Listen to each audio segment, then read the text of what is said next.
prisioneiros da promessa. A Bíblia, ela tem mais de 7.000 promessas. Quantas? 7.000. Dependendo da tradução que você esteja lendo, você vai achar mais de 7.000 promessas na Bíblia. E eu quero dizer para você que cada uma delas diz respeito diretamente a você. Porque todas as bênçãos, ou seja, todas as promessas feitas a Abraão são nossas em Cristo Jesus. E nós lemos aqui domingo passado e vimos em Efésios capítulo 1 que bendito Deus e Pai de nosso Senhor e Salvador Jesus Cristo, que nos abençoou com todas, diga todas as bênçãos espirituais nas regiões celestiais em Cristo Jesus. Então todas as mais de 7.000 promessas diz respeito a nós, mas nós não temos a memória, nós não temos a capacidade de trazer à existência as promessas que Deus nos fez. Nós não conseguimos declarar as promessas e declarar o nome de Jesus sobre a nossa crise, sobre o nosso problema, sobre a nossa dificuldade, e temos a dificuldade de agir em fé. Diga agir em fé. Se você é crente, e eu creio que é, e chegou aonde chegou, é porque em algum momento você creu numa promessa. Porque a promessa vai te conduzir a um lugar de vitória. Mas não é simplesmente a promessa está na Bíblia, está aí na sua mão, no seu celular, no seu tablet, no seu computador, na sua Bíblia de papel, todas elas estão aí, mais de 7.000. Primeiro você precisa conhecer, diga conhecer. Depois você precisa estudar, diga estudar. E o mais importante de tudo, você precisa crer, diga crer. Crer. Eu sei que existe um desgaste. O pastor Luiz estava lá em Santa Bárbara ministrando oferta na quinta-feira e ele disse parecido com o que o pastor Isaías disse aqui hoje, só no jeito mais grossão dele lá, né? Meio uau, ei, pancada. E assim, nós falamos de oferta todo dia, nós ia estar light agora, né? Agora um doce, meu Deus. Então ele falou, nós já falamos sobre isso toda semana, 2 vezes por semana, 3 vezes por semana, todo domingo. O cara que não entrega oferta é porque não quer, porque é isso, é porque é aquilo. E eu estava pensando, sabe, é um desafio você continuar motivado em cima da promessa e trabalhar a motivação das pessoas. Porque se não falar, o milagre não acontece. Então é importante que fale e que continue falando. Tem um monte de gente que fica fazendo de maluco, colocando o dedo no ouvido, pensando em outra coisa, e esse tipo de gente nunca prosperará, nunca vai crescer, de acordo com aquilo que está sendo pregado, como ele disse aqui, né? Crê no Senhor vosso Deus e crede nos seus profetas. A crença nos profetas vai trazer vitória, sucesso e ser bem-sucedido. Quantos querem ser bem-sucedidos? Então tem que ouvir, porque a fé vem pelo ouvir. Mas para ouvir alguém precisa falar.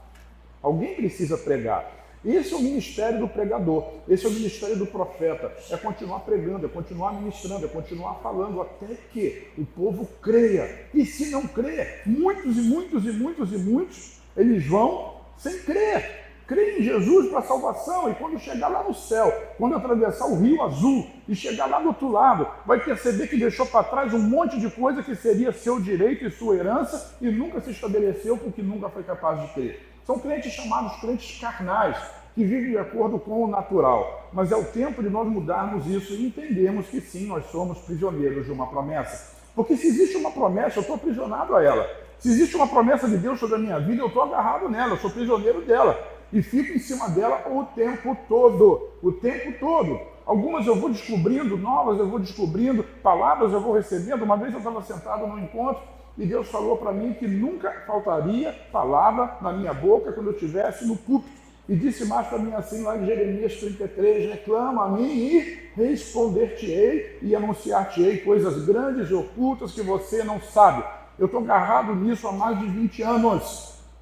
Porque essa é a promessa. E muitas outras promessas. Agora eu tenho que perguntar para você de qual é a promessa que te impulsiona, qual é a promessa que te faz crescer, qual é a promessa que me faz sentir prisioneiro dela. Às vezes nós somos prisioneiros de tantas coisas, prisioneiro das circunstâncias, prisioneiro das frustrações. A gente olha para o governo e fica chateado, olha para a economia e não vê saída, olha para parentes que foram embora, que não gostam da gente, para amigos, inimigos, essas coisas todas. Mas isso tudo não diz respeito a Deus. Nós somos prisioneiros de uma promessa de Deus. Então, se em algum ponto nós ficamos paralisados na nossa vida, é porque o medo superou a promessa. Diga misericórdia. Então, diga para quem está ao seu lado, diga assim, não permita que o medo supere a promessa.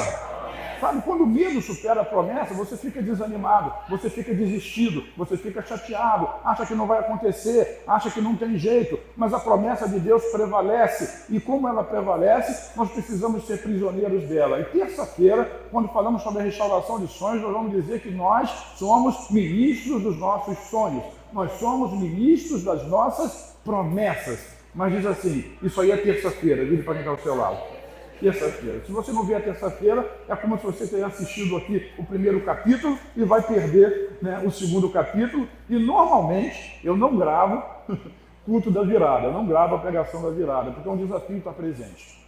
Eu estou pensando ainda se vai valer a pena ou não, mas normalmente eu não gravo, porque é um desafio para o irmão estar presente. É a mensagem que abre o cano, que abre o caminho. O indivíduo vai pular a onda lá na praia.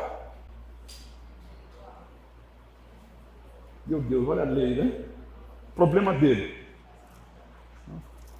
Vamos ver se Deus muda meu coração e eu vou abrir essa gravação esse ano. Jesus me ajuda. Então, se em algum momento da jornada nós ficamos paralisados, é porque o medo, ele superou a promessa. E a promessa da Bíblia, a primeira promessa da Bíblia, aponta para Jesus, que viria para esmagar a cabeça da serpente, livrar o homem do jugo do pecado e salvá-lo da morte eterna. 2 Coríntios, capítulo 1, versículo 20, então fala a respeito de qual é a nossa posição com relação às promessas e qual é a posição de Jesus. Você conhece esse texto muito bem, diz assim, pois quantas forem as promessas feitas por Deus, tantas tem em Cristo o sim. Diga em Cristo, todas as promessas têm o sim. A gente não gosta de pensar nisso. Esse fim de ano agora, perto do Natal, 3 pessoas conhecidas, amigas, né, partiram, e a pergunta é por que partiu, por que foi, por isso, por aquilo. Sabe, nós não nos apossamos da promessa. É difícil você dizer isso para uma pessoa que está passando dificuldade, que está passando por enfermidade. Eu digo isso para mim no meio da questão da enfermidade. É preciso acreditar no sim de Jesus. É fé. O que muda a sua vida é você crer na promessa e se transformar num prisioneiro dela. É muito comum eu dizer para Deus assim, Senhor, se a tua palavra não se cumprir na minha vida, o problema não sei, não é meu, eu vou continuar acreditando. Porque se eu não acreditar, eu não acreditasse, eu não estaria aqui. Eu não estaria aqui, não teria chegado até onde cheguei. Com erros, com acertos, com tudo mais que faz parte da vida de qualquer pessoa, e não teria chegado aqui. Mas eu me coloco sim como um prisioneiro da promessa. E eu sei que em todas as promessas feitas por Deus, em Cristo, todas elas eu tenho o sim. Sim. Sim. Por isso, por meio dele, de Jesus, o amém é pronunciado por nós, para a glória de Deus. Então é o amém. Terça-feira eu vou falar sobre isso, eu sou ministro do meu sonho. Se eu tenho uma promessa, eu não fico com as perninhas para cima esperando a promessa se cumprir. Eu tenho uma parte que pertence a mim, é o amém, diz amém. O amém é você desbravar aquilo que Deus prometeu na sua vida. Deus lhe fez uma promessa, ande atrás dela, seja um prisioneiro dela. O prisioneiro da promessa está, essa promessa, né, que nós somos prisioneiros, ela está atrelada a uma palavra de Deus. Eu, por exemplo, sou filho de uma promessa, minha mãe era estéril, não podia ter filho, mas eu estou aqui, por quê? Porque ela criou numa promessa e eu estou aqui.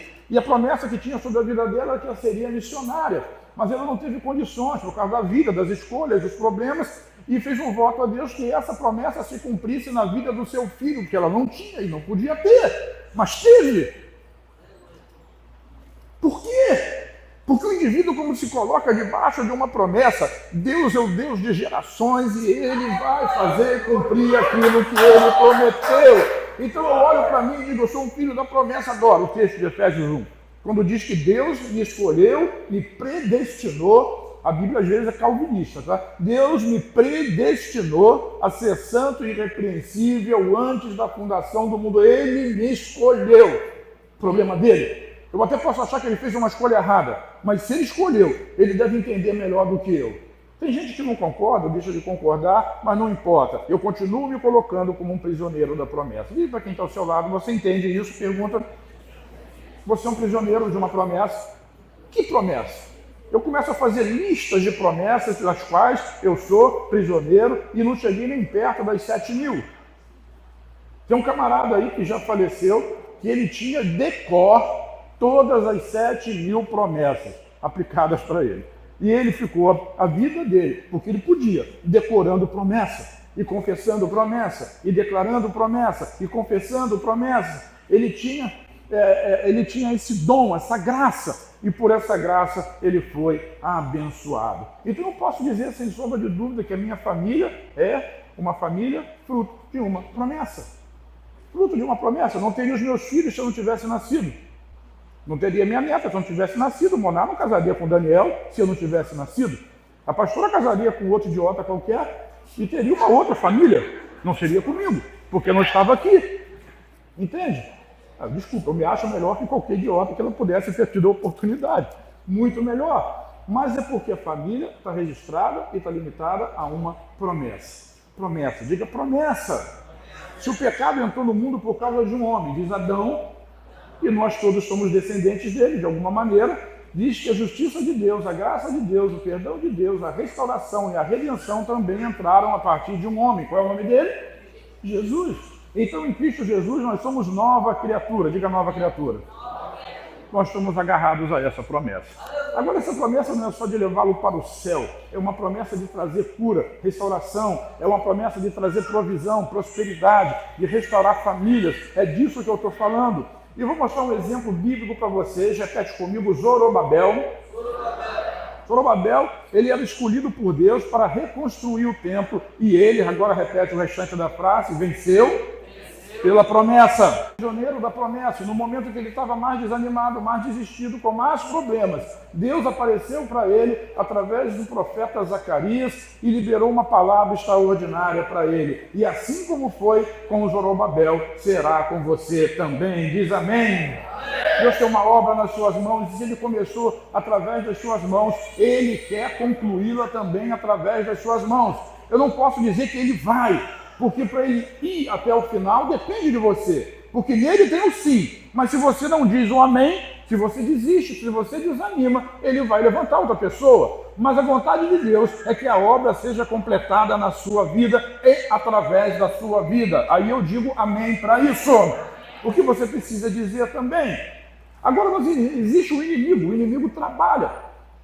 Trabalha o tempo todo, os demônios estão por aí voando, lá na sua casa, na Santa Casa. A Santa Casa é lugar de casa de saúde. A sua Santa Casa, os espíritos malignos familiares, eles ficam rondando por lá, colocando ideias, pensamentos na cabeça das pessoas o tempo todo, criando atrito entre marido e mulher, entre filho e pai, entre irmãos. Ele faz isso, colocando dúvida, questionamentos, reclamações, murmurações, esse tipo de coisa não diz respeito ao pensamento de um crente. Isso não faz parte da sua mente, porque você tem a mente de Cristo. Essa é uma promessa. Eu digo isso todo dia sobre a minha mente. Eu estou esquecido. Eu nunca digo um negócio desse, está amarrado para lá. A minha mente é a mente de Cristo. Eu penso rápido, eu raciocino rápido, eu tenho boa memória, eu sou perspicaz naquilo que eu falo, porque eu tenho a mente de Cristo. É uma promessa, eu confesso ela sobre a minha vida. Então entenda, creia. Mais do que entender, é preciso você crer que existe um adversário, existe um inimigo que quer roubar de você a promessa. Ele quer fazer você prisioneiro do medo, prisioneiro da desconfiança, prisioneiro do desinteresse. E você não é nada disso, você é prisioneiro da promessa. Eu digo amém sobre a sua vida. Então o diabo ele trabalha para dificultar. Ele coloca dificuldades para levar você ao desânimo, à desistência. Mas quando nós abraçamos a ideia dele, nós estamos acabados. Mas quando nós abraçamos a promessa, nós vamos prosperar. Zacarias capítulo 4, versículos de 6 a 9, diz assim, versículos de 6 a 9, essa é a palavra do Senhor para Zorobabel. Palavra de quem? Zorobabel teve um momento de muito desânimo. Por quê? Porque ele achava que estava lutando sozinho. Sabe, isso é um erro ministerial muito grave. Achar que você está lutando sozinho. Mesmo que todas as pessoas que estejam em volta de você estejam desanimadas, cansadas, tem alguém que te chamou e que te fez uma promessa, e que se essa promessa continua valendo, essa promessa vai te levar à vitória. Seja um prisioneiro dela. Deus está contigo, diz amém. Então o Senhor diz para Zorobabel, através do profeta, não por força nem por violência, mas pelo meu espírito, diz o Senhor dos exércitos. Nós vivemos uma dicotomia muito grande entre o crer e o fazer, entre o fazer e o crer. Queremos fazer, e quando fazemos sem o crer sem a fé, sem o Espírito, geralmente isso dá em derrota, em lástima, em sofrimento, em desânimo, e não adianta nada, mas nós temos o Senhor ao nosso lado para crermos nele e sabemos que tudo o que ele prometeu, ele vai cumprir, não pela nossa força, não pela nossa violência, mas pelo poder que há no Espírito do Senhor. Diz amém. E ele faz mais. Coloque-se na condição de Zorobabel. Eu gosto de fazer isso. Quem, olha só, versículo 7. Quem você pensa que é, ó montanha majestosa? De vez em quando eu declaro de madrugada lá em casa, quem você pensa que é, barricada desastrosa? Só que às vezes a gente se esquece disso. Nós nos esquecemos da promessa e cedemos ao problema. Agora nós não cantamos aqui, poderoso que o nome é. Não tem uma parte que diz, maior do que tudo é. Maior do que tudo é maior do que tudo. Ou eu creio ou eu não creio. E o grande problema da igreja é não crer. Esse é o momento de reflexão, Léo. Romanos, Paulo diz assim, a natureza geme na expectativa da manifestação dos filhos de Deus. A comunidade geme na expectativa da manifestação dos filhos de Deus. O bairro geme, seu vizinho geme, as ruas desse lugar, esperando na expectativa da manifestação dos filhos de Deus. Está todo mundo esperando por você. Vire para quem está ao seu lado e diga assim, é contigo aí. Porque existe uma promessa. E o mundo está esperando isso. E a posição de Deus é assim, você tem que falar como ele. Quem você pensa que é a montanha majestosa? Eu tive que dizer isso para as questões do final do ano. Quem você pensa que é? Quem você pensa que é? E você libera a palavra de Deus, sabe? Creia nisso, faz isso. Você pode parecer um idiota. O diabo vai querer convencer que você é um idiota. Mas o verdadeiro idiota está escondido em quem não faz e não em quem faz. Porque Deus escolheu as coisas loucas, você pode chamar as coisas idiotas, mas Deus escolheu as coisas loucas para confundir as sábias. Deus não escolheu a razão, Deus escolheu a fé, diga fé. E a fé parece loucura. Todo dia eu levanto da cama e quando a situação está ruim, eu vou dizer para Deus todo dia, vou dizer para o problema, o nome do meu Deus é maior, e o meu Deus, segundo as suas riquezas, não é segundo as riquezas do governo do PT ou do governo do Bolsonaro, é segundo as suas riquezas. Vai suprir cada uma das minhas necessidades, tudo que me for necessário em Cristo Jesus. Você crê nisso? Amém. E eu posso acrescentar e dizer, porque eu sou embaixador do rei, eu represento um reino. Eu não estou aqui para ser sustentado por esse governo, por esse país ou pela economia dele. Eu estou aqui para ser sustentado pelo Rei dos Reis, porque o meu recurso vem de lá. E sabe, o problema vai ter que ceder. Mas entenda, irmão, Deus não está. O problema de Deus não é o seu problema. O seu problema é às vezes que você precisa de 5 mil reais para resolver um problema. Agora o problema de Deus é construir um caráter de fé em você. E ele não está com pressa, mas ele quer que você creia. Tem algum crente? Diante de Zorobabel, quem é você, montanha majestosa? Diante de Zorobabel, você se tornará uma planície. Ele colocará a pedra principal aos gritos de Deus abençoe. Deus abençoe. Então o Senhor me falou, as mãos de Zorobabel, diga assim, as mãos, qual é o seu nome? Pois é, as mãos de... colocaram os fundamentos desse templo, dessa questão que você está tratando, desse sonho, dessa promessa. Se Deus colocou os fundamentos pelas suas mãos também Ele quer terminar. E assim, diga, e assim, não é para sua honra, e assim, saberão, quem saberá? Todo mundo que está em volta de você. Isso aqui chama-se a manifestação dos filhos de Deus. Todos saberão que o Senhor dos Exércitos enviou você.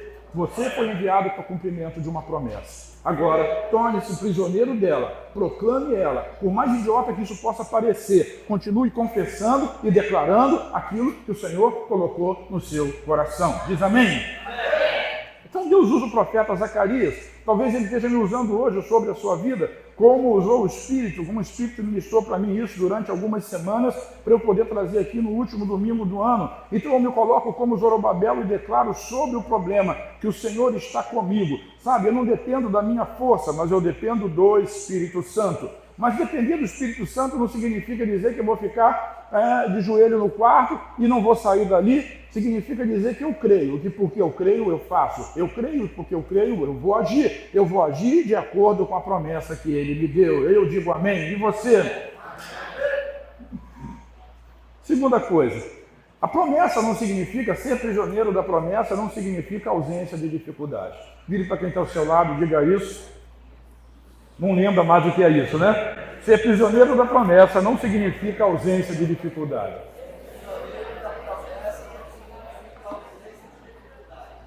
Eu tenho uma promessa, aleluia. Tudo agora vai dar certo, eu vou nadar em águas tranquilas. Não, nada disso. Nada disso. Nada disso. Muito mais até do que a promessa. É cumprir o propósito transformador e restaurador de Deus na sua vida. Sabe? Amém. Deus ama você. E assim como ele me escolheu, ele escolheu você também. E quando ele escolhe alguém, ele começa um processo de tratamento, de cura, de restauração, de reconstrução na vida dessa pessoa, até que você se submeta totalmente a ele. Então a promessa, sim, ela vem acompanhada de dificuldades a serem superadas. E assim, e somente assim, a nossa fidelidade de fato é provada. O que é fidelidade? Fala-se tanto de fidelidade. Fidelidade é a fé, diga a fé, hoje, amanhã, depois de amanhã, é crer e continuar crendo. Não importam as circunstâncias, eu creio e eu continuo crendo. Essa é a fidelidade. Isso é ser fiel. Ser fiel até a morte e dar-te-ei a coroa da vida. A vida você já tem, mas quantos querem a coroa da vida? Eu quero. Ninguém quer, mas também cada um com os seus problemas. Mateus capítulo 10, versículos de 7 em diante, diz assim: por onde forem, Jesus chamou os 12 e enviou os 12 numa missão.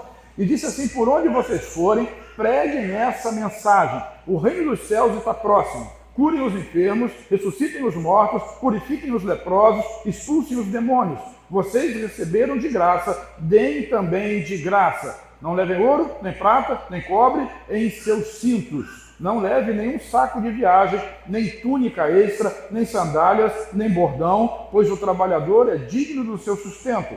Na cidade ou povoado em que entrarem, procurem alguém digno de recebê-los e fiquem em sua casa até partirem. Ao entrarem na casa, saúdem-na. Se a casa for digna, que a paz de vocês repouse sobre ela. Se não for, que a paz retorne para vocês. Se alguém não os receber, nem ouvir as suas palavras, sacudam a poeira dos pés, assim quando saírem daquela casa ou cidade. Eu lhes digo a verdade, no dia do juízo haverá menos rigor para Sodoma e Gomorra do que para aquela cidade. Eu os estou enviando como ovelhas entre lobos, portanto sejam prudentes como as serpentes e simples como as pombas.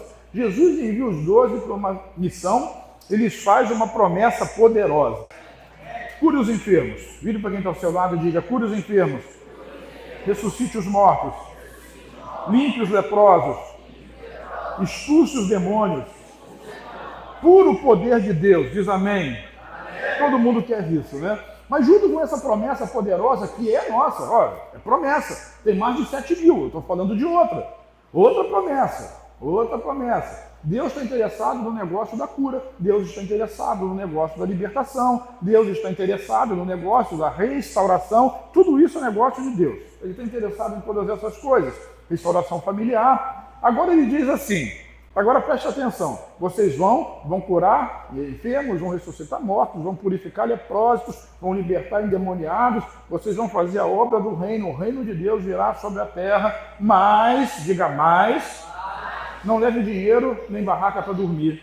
Dependam dos outros. Vire para quem está ao seu lado e diga assim: dependa dos outros. Porque isso é o poder do Evangelho. É um Evangelho transformador. E às vezes fica parecendo que quando alguém diz assim: porque eu tenho que depender. É claro que existem casos e casos. Existe muita gente aí que usa esse versículo para ficar na casa dos outros comendo, bebendo e dormindo de graça. Não aconteça. Mas existem casos e casos. E o trabalhador é digno do seu salário. E qual é a visão de Deus nisso? A visão de Deus é que quando uma pessoa ela é abençoada, ela precisa abençoar aquele que a abençoa. Se ela é abençoada com cura, com restauração, ela é abençoada com provisão, com prosperidade, ela é abençoada com uma pessoa que está morrendo, que acabou as esperanças e Deus traz de volta a vida. Qual é a função, qual é a gratidão dessa pessoa? Diga abençoar. Olha, fui abençoada. Vire para quem está ao seu lado, diga Deus te abençoe, abençoado. Em janeiro, talvez a partir do primeiro domingo, eu pregue sobre isso. Essa visão de abençoado, ela precisa ser a visão real da Bíblia. Todo mundo quer ser abençoado, mas as nossas promessas são as promessas de Abraão. E quando Deus chamou Abraão, diga assim, eu te abençoarei. E depois ele diz, seja você uma bênção. Melhor coisa é dar, diga abençoar, do que ser abençoado. Mas a visão da comunidade é a visão de que alguém precisa fazer alguma coisa por mim. Visão essa alimentada por um governo corrupto ao longo de 30, 40, 50, sei lá quantos anos. Não! A visão de Deus é eu abençoo para ser abençoado. Deus quer que você seja um canal de bênção. Deus quer que você seja um restaurador, um reformador dessa cultura. Nós não cedemos à inteligência que está aí ao nosso redor. Mas nós profetizamos o poder da palavra de Deus. Nós somos restauradores desse lugar. Por isso que ele diz, vocês vão, preguem o evangelho e cure os enfermos, limpe os leprosos, expulse os demônios, ressuscite os mortos. Todas essas coisas acontecem pelas nossas mãos se nós crermos. Olhe para a sua mão. O poder já está aí. É uma promessa. O problema é que você não acredita em você. E porque você não acredita em você, você também não acredita em Deus. Aí alguém liga para você e diz assim, fulano está doente. Aí você pergunta o que tem. Aí a pessoa vai dizer, está com dor no estômago. Aí você vai dizer assim, toma omeprazol, o nome do treco. Você não é médico. Se a pessoa procura ajuda de um pastor, de um crente, ele está esperando o quê? Oração, uma palavra de vida. Seja curado em nome de Jesus. E se não for porque a pessoa não creu, não é culpa sua. Você precisa crer. Diga, eu creio. Não está escrito aqui? Cura os enfermos. Leu no texto? Isso está escrito por quem? Para os 12. E para nós, e para nós, e para nós, para aqueles que vão vir, para aqueles que já ficaram para trás. Existe uma promessa. E nós somos prisioneiros dessa promessa. O dia que nós cremos em pelo menos 7 promessas, para que tem 7 mil? 7. 7 é o que? 1%? Ou 1% é 70%? Se nós temos em 7, já vai ser uma grande coisa. Vire para quem está ao seu lado e diga assim, pelo menos 7.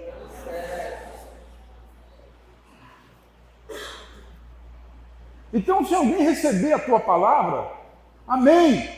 A paz que está sobre você vai repousar sobre aquela pessoa.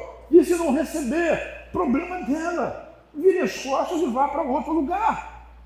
Porque sempre há alguém disposto a receber o poder, a paz, a graça do Senhor Jesus. Às vezes a gente insiste com paralelepípedo, enquanto existe tanta gente que está precisando de Deus, está precisando de Jesus e que não está rejeitando a palavra. Sabe, se for da sua família, continue orando, porque existe uma promessa. Mas se não for, siga em frente, irmão. Continua, porque há aquele que precisa. Existe uma promessa sobre a sua vida. Diga isso para quem está ao seu lado.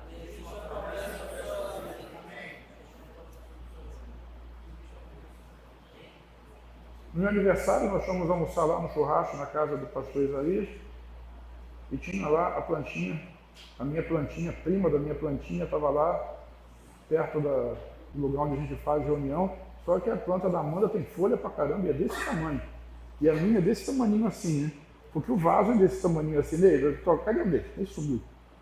Sumiu nele, preciso tocar aquele vaso para aquela planta crescer. Aí hoje de manhã, tá bonita a da Amanda, né? Aí assim, hoje de manhã eu olhei para ela e falei, você é árvore plantada junto a ribeiros de água, cresça, floresça, frutifique. Eu digo isso para ela todo dia.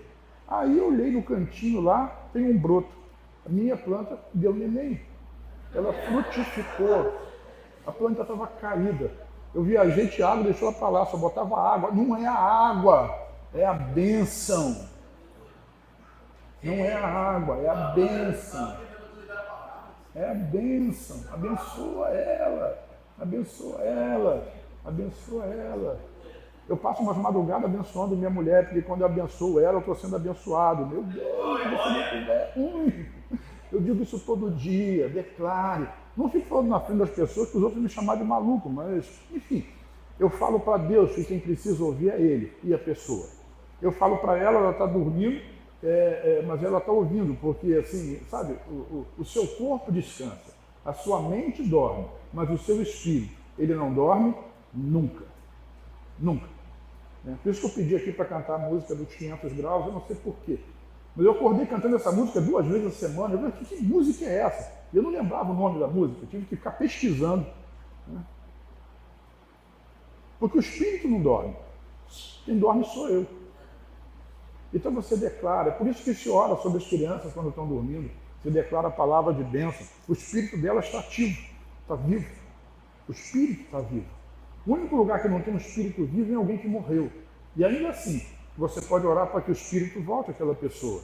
Se assim for da vontade de Deus, acontecerá. Quem está comigo diz amém. Amém. Eu quero dizer para vocês, caminhando para o final, mas caminhando para o final aqui eu tenho um tópico inteiro para ler, tá? Então, para estudar com vocês. Sabe, nós como igreja, nós temos um marco da dependência de uma promessa. E Deus precisou de lembrar disso para mim.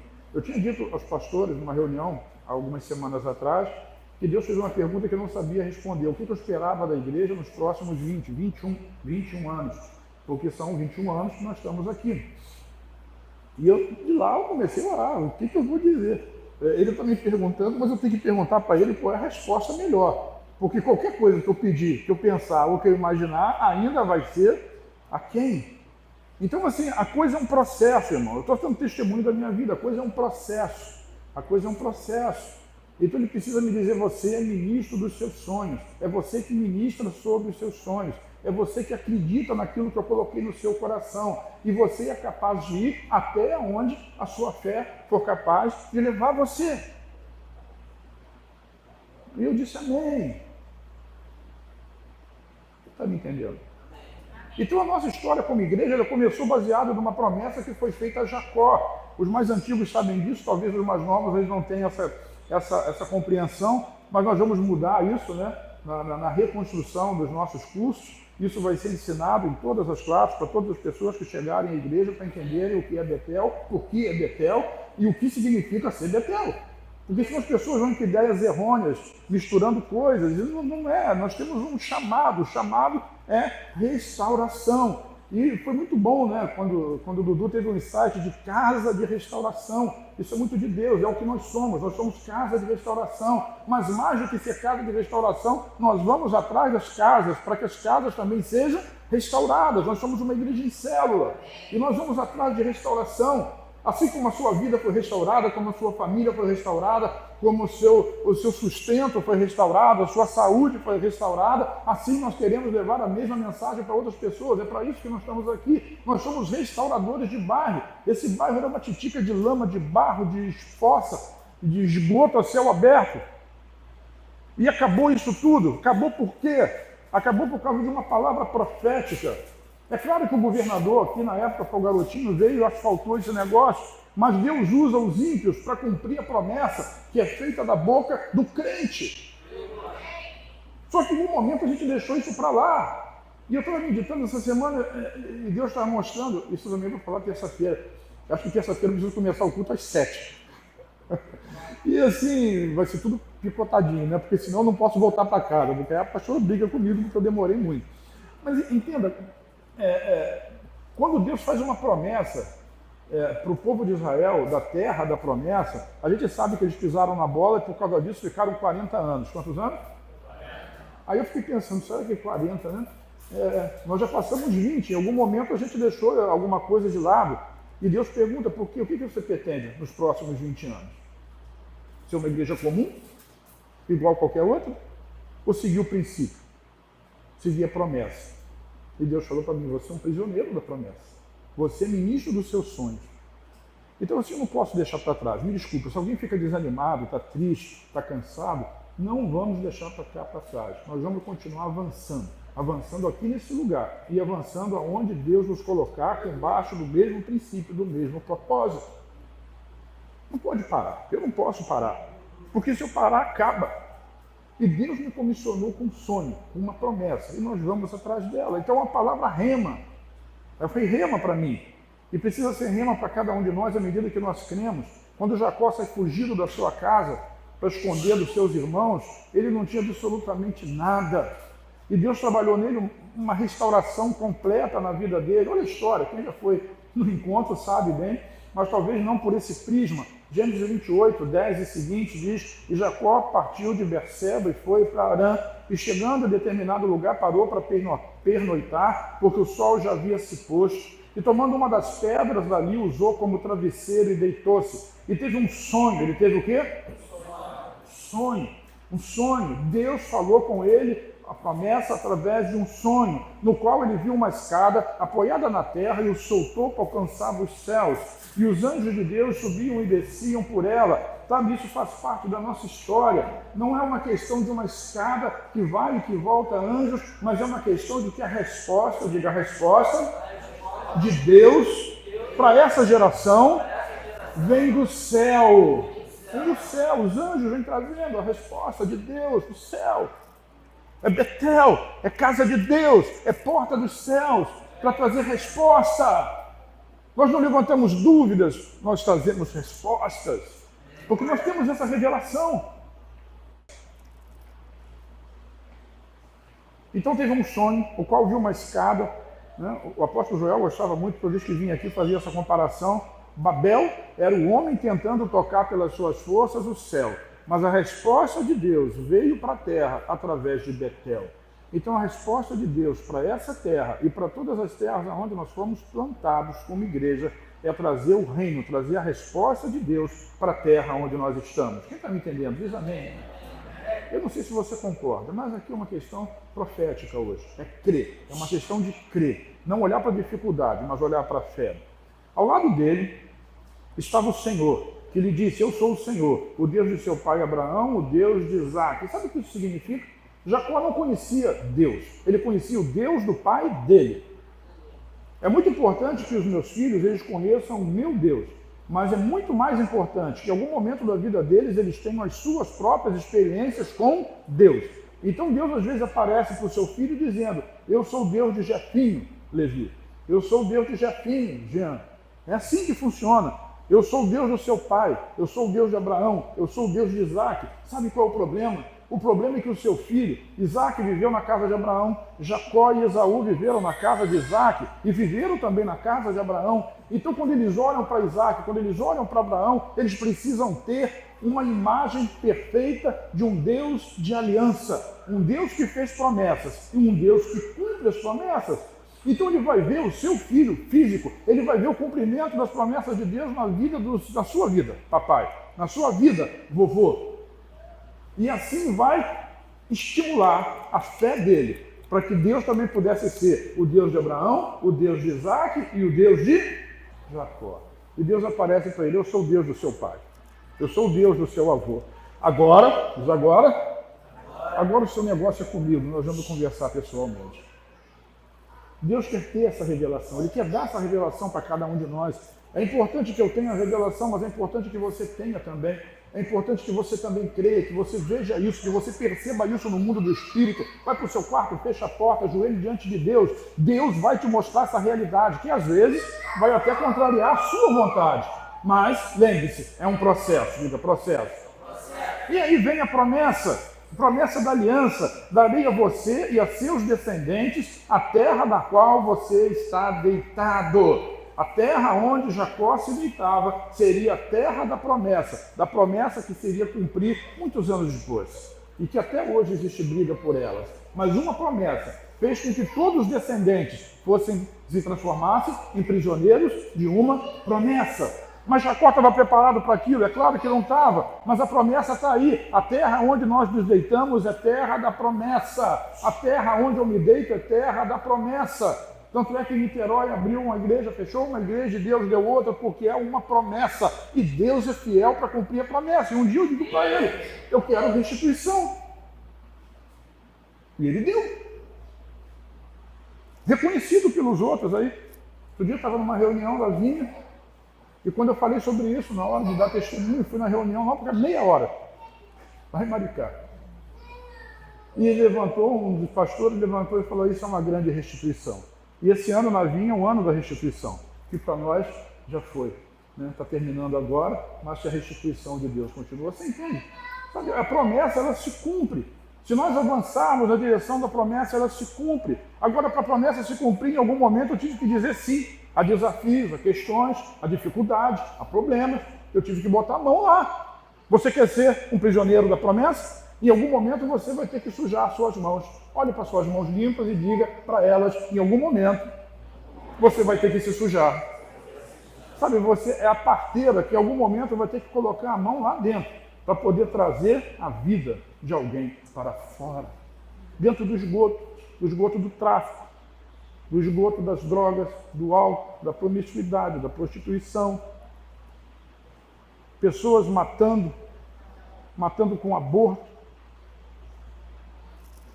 Os maiores infanticídios que existem são feitos pelas próprias mães. Em algum momento a gente tem que botar a mão nisso tudo. Nós somos restauradores. É disso que Deus falou com Jacó. É disso que Ele está falando conosco. Deixa eu continuar no texto. Seus descendentes serão como o pó da terra.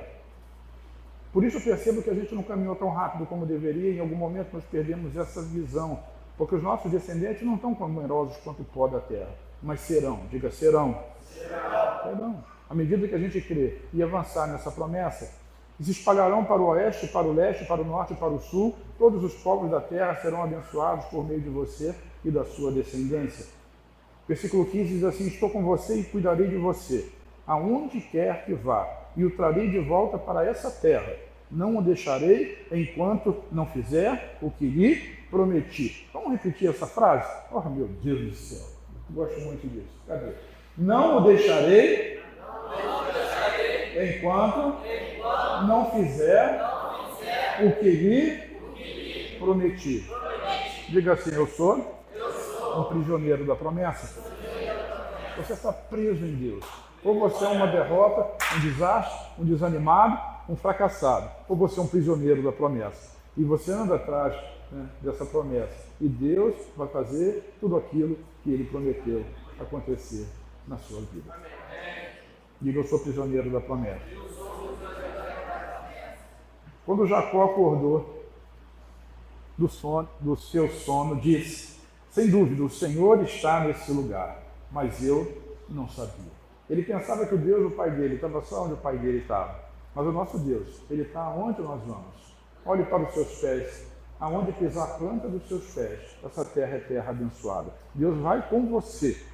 E Deus já está em todos os lugares aonde você pisar a planta do seu pé. Se você for para esses lugares, ministerialmente, ou seja, para fazer a vontade dEle, para servi-lo e para cumprir a promessa, Ele vai abençoar a sua vida e vai fazer essa promessa se cumprir através de você. Diz amém, em nome do Senhor Jesus. Tem algum crente aqui? Dá uma salva de palmas a Jesus. Faz alguma coisa, se movimenta.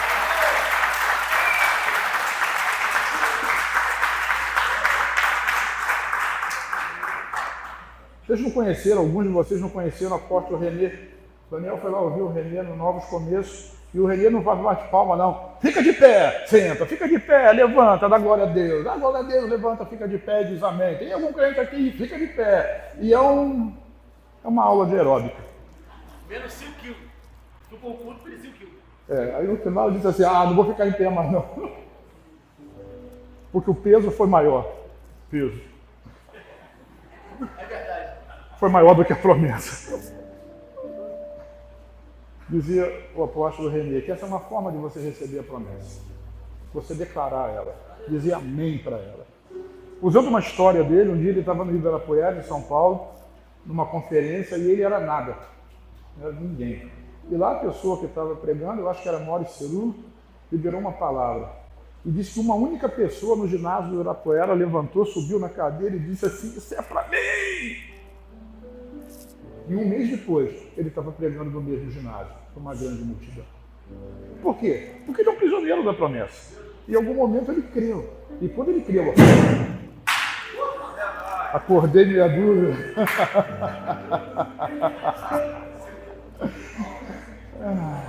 Ele creu e Deus levantou ele. Diga assim, eu sou um prisioneiro da promessa. Na manhã seguinte, Jacó pegou a pedra que tinha usado como travesseiro, colocou-a de pé como coluna e derramou óleo sobre o seu topo. E deu o nome de Betel, aquele lugar, embora anteriormente aquele lugar se chamasse Luz. Porque esse lugar, diga esse lugar, é casa de Deus. É casa de restauração. E eu vou lhe dizer mais. Eu estou comissionando você hoje para o lugar em que você estiver, seja Betel, seja casa de restauração. Eu não sei aonde Deus vai te levar em algum momento dessa vida, porque aqui Deus vai levantar pessoas, como já fez, profissionais liberais, grandes empresários, engenheiros, médicos, doutores, advogados, pessoas importantes, construtores. Deus vai levantar muita gente importante aqui. Mas você nunca se esqueça de onde o Senhor tirou você. E você, diga eu sou casa de reconstrução. Ou seja, eu sou Betel. Diga eu sou Betel. Aonde você estiver. E aí a promessa se cumpre.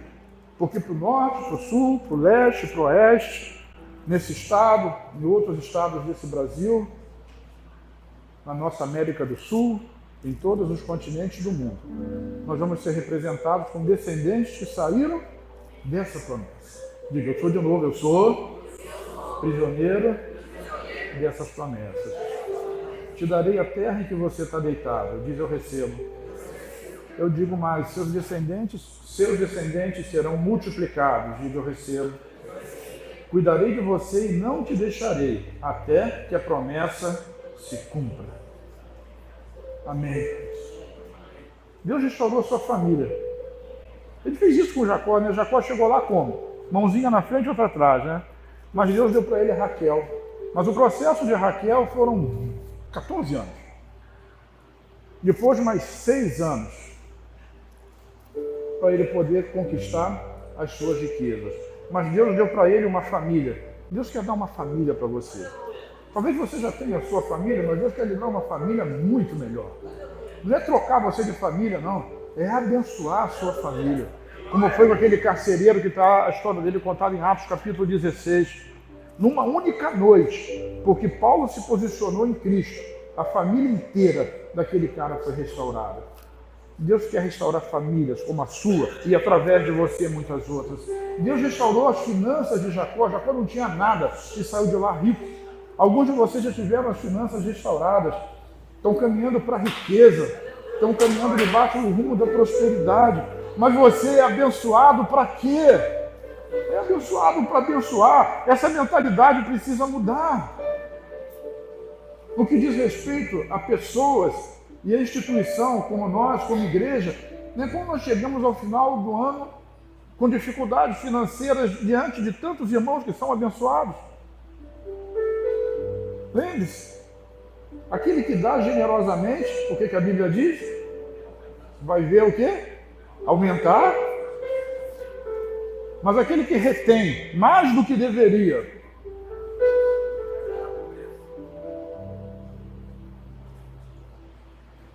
Deus restaurou as finanças. Ele quer também fazer isso com você. Deus restaurou a relação de Jacó e Esaú, a relação entre irmãos. Deus quer restaurar as relações familiares, assim como ele fez com Esaú e com Jacó. Ele quer restaurar também as suas relações familiares. Ele quer trazer de volta, ele quer a família reunida para a glória do Senhor. E no final, ele trouxe Jacó de volta a Betel, de volta ao lugar, para que Jacó pudesse fazer a sua fé e consagrar o Senhor. Diz amém. Isso é a nossa promessa. Irmãos, eu preciso ser prisioneiro dessa promessa. Promessa de restauração de vidas. Diga restauração de vidas. Eu sei que você está desanimado, mas eu não estou não. Restauração de famílias, restauração do lugar. Eu não vou pedir para receber porque fica muito mole, né? E eu quero palavra de fé, porque se não move na sua, vai mover na minha. Restauração de vidas, restauração de famílias, restauração do lugar, restauração financeira, novos lugares onde o processo vai se repetir. E a questão é, será que o nosso trabalho terminou?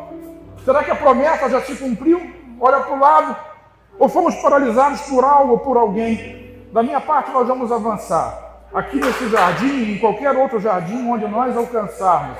E do que nós precisamos? Nós precisamos de homens e mulheres que abracem com fidelidade essa promessa, que sejam prisioneiros da promessa, que tenham o mesmo vigor, coragem, e no momento de lançar a fundação, até o momento de ver a obra concluída, que tenham o mesmo ânimo do momento de curar um enfermo, expulsar um demônio, até no tempo de ser rejeitado, não ouvido, perseguido, colocado de lado. Porque as duas coisas fazem parte da nossa história.